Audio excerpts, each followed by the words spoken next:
Dear friends, welcome to this week's virtual Drasha. This week we have the incredible privilege to read Parshas Tisa, and nestled in this parsha is perhaps one of the most incredible and overwhelmingly dramatic stories of the entire Torah. A story which forever changed the trajectory of our people. The Chet Egel, the sin of the golden calf. We know the story. Moshe Rabbeinu goes up to Har Sinai. Moshe Rabbeinu ascends Har Sinai in order to literally bring down the Torah, bring down the Luchos from the Ribono Shalom and give them to Klal Yisrael. And through a miscalculation, Klal Yisrael thought that it was day number 40. In fact, it was day number 39. And Klal Yisrael, again, assuming the worst, that Moshe Rabbeinu had died. They felt leaderless, they felt rudderless, and they panicked. And as a result of that panic, they built the golden calf. Whether the golden calf was a form of idolatry, or whether the golden calf was just supposed to be another leader, not really material to our conversation, but nevertheless, the mistake was dramatic. The mistake was tragic. And the mistake fundamentally ruptured the relationship between HaKadosh Baruch Hu and Klal Yisrael. And in a moment, in an experience that was supposed to be a Banya experience, the entire essence of Matan Torah, the entire essence of Sinaitic revelation was to create a bond between HaKadosh Baruch Hu and Klal Yisrael.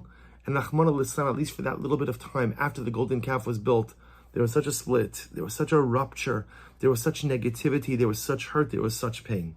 But the Lubavitcher Rebbe Zecher Tzadik V'Kol Shavracha makes an amazing observation. The Rebbe says, quoting on the pasuk, this is Parak Lamed Aleph Pasuk Yud Ches, chapter 31, verse 18.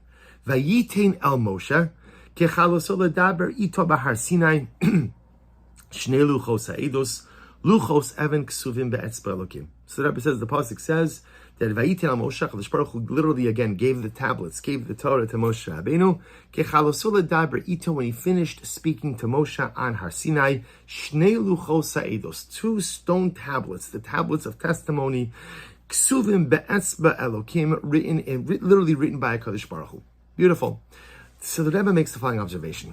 The Rebbe says, let's get this straight. When is this pasuk taking place? This pasuk is taking place on day 40. Because remember again, this was the culmination of Moshe Rabbeinu's 40-day sojourn on the top of Har Sinai.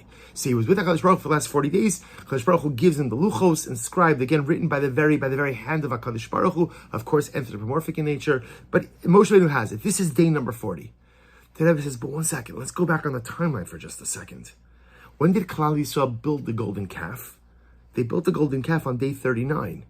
Right? Because remember, they got all mixed up. They thought day 39 was day 40. Remember again, Moshe Rabbeinu said, I'm going to be gone for 40 days. But Moshe Rabbeinu meant 40 complete days. So really they were supposed to start counting from the next day. Not the day that Moshe ascended, but the following day was day 1. They counted the day that Moshe Rabbeinu ascended as day 1. And as such, according to their calculations, what was day 40 was in fact day number 39. So they built a golden calf on day 39.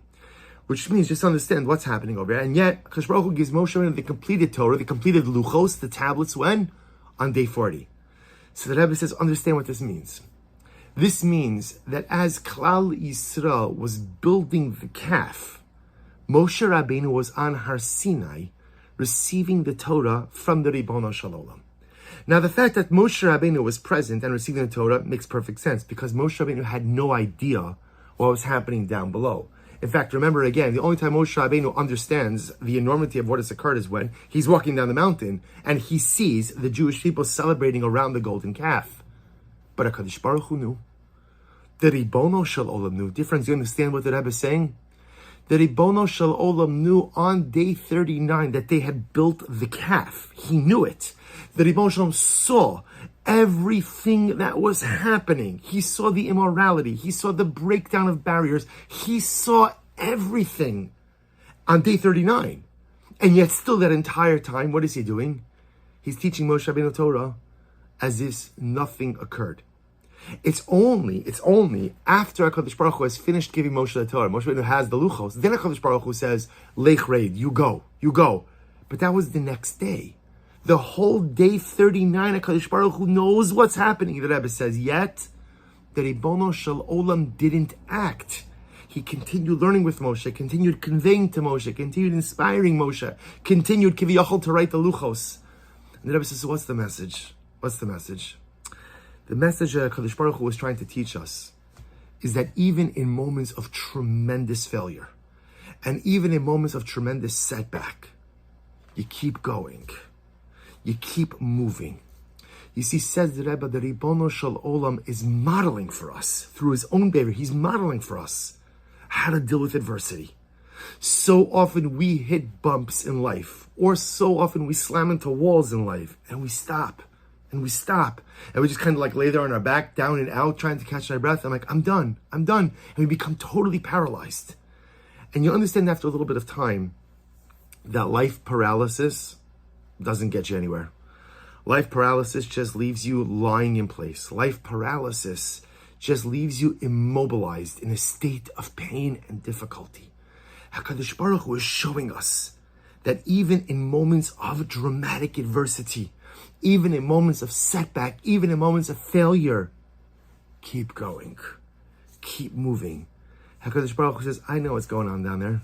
I know what's happening on day 39. I got it. I see it. I'm HaKadosh Baruch Hu. I'm everywhere all the time. So I'm here with you, Moshe, and I'm down there with them at the Egel, and I know exactly what's happening. But, Moshe, let me model for you a lesson.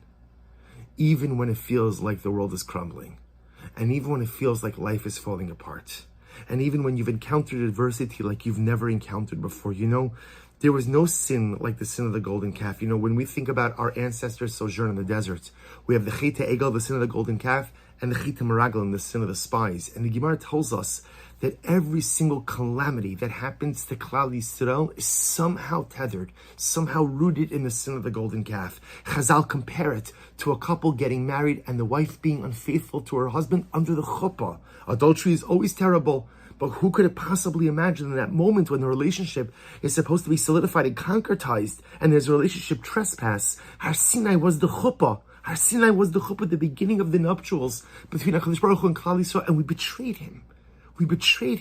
HaKadosh Baruch Hu knows that betrayal. He sees the betrayal. He feels the betrayal as it's occurring. And what does HaKadosh Baruch Hu do?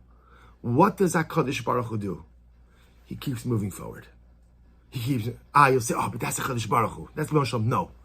HaKadosh Baruch Hu is modeling for us what we need to do in times of adversity as well. We plow forward. We pull through. We keep moving. You don't stop for anything. No matter what happens, no matter what is falling apart, no matter how overwhelming the circumstances may be, at the end of the day, you keep moving forward. Now, it doesn't mean that when you keep moving forward, everything is going to work out just as it should, because remember, although Moshe Rabbeinu goes down with the luchos, he breaks them and ultimately has to go back up a second time. But it's not really about what happened at the end of the story. It's really about what was happening during those overwhelming moments. When we get overwhelmed in life, it's almost the reflexive reaction is to stop and remain paralyzed. But in fact, HaKadosh Baruch Hu models for us that just the opposite is true. In times of difficulty, push forward. Times of difficulty, try harder. And you could plug this in to almost like every area of life. Could be I'm in a state in life where I'm having difficulty in my interpersonal relationships, maybe in my marriage, maybe with my kids, maybe with my friends, whatever it may be. And sometimes the problems seem so overwhelming that it's almost as if I shut down. And HaKadosh Baruch Hu models for us, don't do that. There's a problem in the marriage, work harder. There's a problem in communication with the kids, work harder, push through it. Now again, just because you work harder or you keep pushing doesn't mean that the problem is going to resolve. There are some problems that can't get fixed. And there are some relationships that ultimately, again, are beyond salvation, are beyond repair. But as a model for life, as an approach to adversity, you keep moving through. How many of us get into a rut in our ruchnius, in our spirituality? It happens to all of us, right? Through all of our peaks, all of our valleys. The only variable is how high is your peak and how low is your valley and how much is the distance between your peaks and valleys. But we all have it. But sometimes we get into such a rut, like we can't get out. We can't get out. And I feel like, you know what? This is where I am. This is what it is. And HaKadosh Baruch Hu models for us, no. When you get into a rut, keep moving. Figure out a way through. HaKadosh Baruch Hu says, I know, Kiviyachal, what it's like to feel your world crumbling around you. Can you imagine how the Ribono Shel Olam must have felt on day 39? Where the nation that he saved, the nation that he took out, the nation that he sustained, now again can't hold it together for another couple of hours, for another day, just to see, like, I don't know, maybe we made a mistake in accounting. Maybe, just maybe. Can you imagine HaKadosh Baruch Hu felt that feeling of betrayal?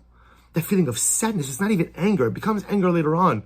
But that feeling of just profound sadness, that feeling of being let down. And yet, what does HaKadosh Baruch Hu do? He continues his Chavrusa Shaft with Moshe Rabbeinu. Keep going. Keep going. Keep going. Don't stop. Don't get derailed. Don't be paralyzed. Keep moving it forward. And Chavruah, an important lesson for us during these overwhelming days.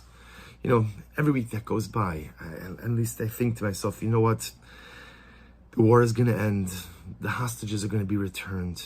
Klal Yisrael will be able to stop offering up constant karbanos on the altar, on the mizbeach of mesiras nefesh, of self-sacrifice. But another week goes by, and our hostages are still not home, and our precious soldiers are still fighting battles, and there are still levayas, and there are still sacrificing, and there are still broken hearts. And sometimes, you know, I find sometimes, like, when you stop for too long, and you really allow yourself to feel the pain of Klal Yisrael, you can become paralyzed. You can become totally immobilized. How could one nation suffer this much? How could these mishpachas be put through such nisyonos, through such trials and tribulations? Sometimes you think about it and you're like, you know what? I can't do it. I can't do it. And come Parshas Tisa, and the Baal Shem almost like takes our hand in his, and he says, I know what it's like to suffer loss. And I know what it's like to go through periods of sadness. And I know what it's like to feel when your entire world comes crumbling down all around you. Kadosh Baruch Hu says, I know what it feels like. And I also modeled for you how to deal with it. On my day 39, Kadosh Baruch Hu says, I pushed forward, I pushed through, I kept on doing, I kept on learning, I kept on working. Kadosh Baruch Hu says, follow that same plan. Follow that same model. And you too will find success, will find happiness, will find shleimus, and will find shalom. Our God, our HaKadosh Baruch Hu, our Father, doesn't just give us laws. He gives us all of the strategies we need to be successful in life. If HaKadosh Baruch Hu has the ability to power through adversity, that means He endowed and imbued us with that same koach as well. May be Zochem Eretz Hashem to find it and to utilize it, and in Eretz Hashem navigate our way through our personal and national difficulties. Wishing everyone a good Erev Shabbos and a beautiful Shabbos Kodesh.